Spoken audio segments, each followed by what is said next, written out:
Corruption and selfishness.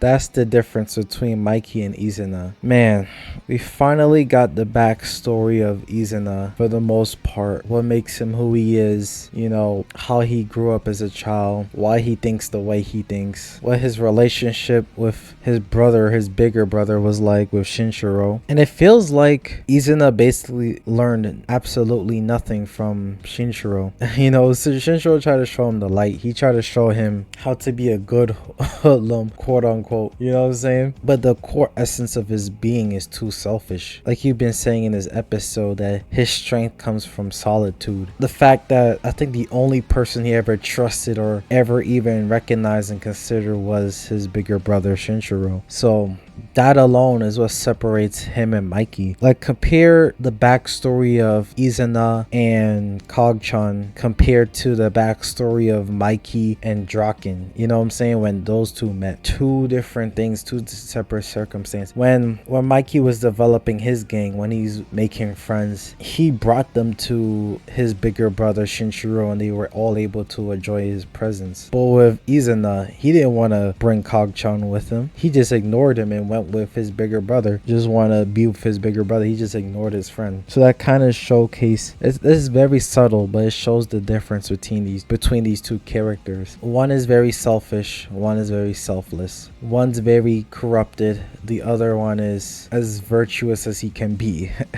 That's the best way I could say for Mikey. But yeah, you let me know what you think about Izana's backstory and what you think is the differences between him and Mikey. What brought them into separate paths, even though they were kind of raised by the same brother. And the thing is that gets me mad as well is the backstory didn't really explain as much of why Izana will want to kill Emma, right? Like, Mikey keep asking him that same question over and over and over again, and all he could talk about is he lost everything, like, you took Shinshiro from me and all that, blah blah blah, I want to kill you and all that. But he has no words for Emma. like I know he always wanted a bigger brother, but like, god damn, you had a sister that you promised to come back to and you just ignored her, and then you plotted her death. Like, that's insane. Anyways, enough of his backstory and all that. Now, after Mikey turned up on him, you know what I'm saying, showcased the difference between these two, not only mentally but like, you know what I'm saying, like everything. Just Mikey's just better at everything basically. But it all starts with the mentality. That's why Izana, of course, decided to pull out the Glock, pull out the gun. But like, everyone is saying, oh, he got that killer look, like he looks crazy. But that man was hesitant. Like, oh my god, Mikey just saw through that. He saw through the cap. He didn't believe his eyes. He didn't believe his crazy eyes. Like, he knew he was bluffing, because this man Mikey was not phased. This man literally says, shoot Izana, like right here. Like, what is is either he saw through the cap and saw through the fakeness of his bluff, or he is like, man, my sister died today, like, I don't really, like, I could die right now, to be honest. Is one of those two mentalities for Mikey at that exact moment. But what's with all these characters, real quick, what's with all these characters so hesitating to shoot, filling that plot armor, I guess, from the writers, but yet in the end, this man Kiseki, no hesitation, is able to pull the trigger on Kogchan. Like, what? He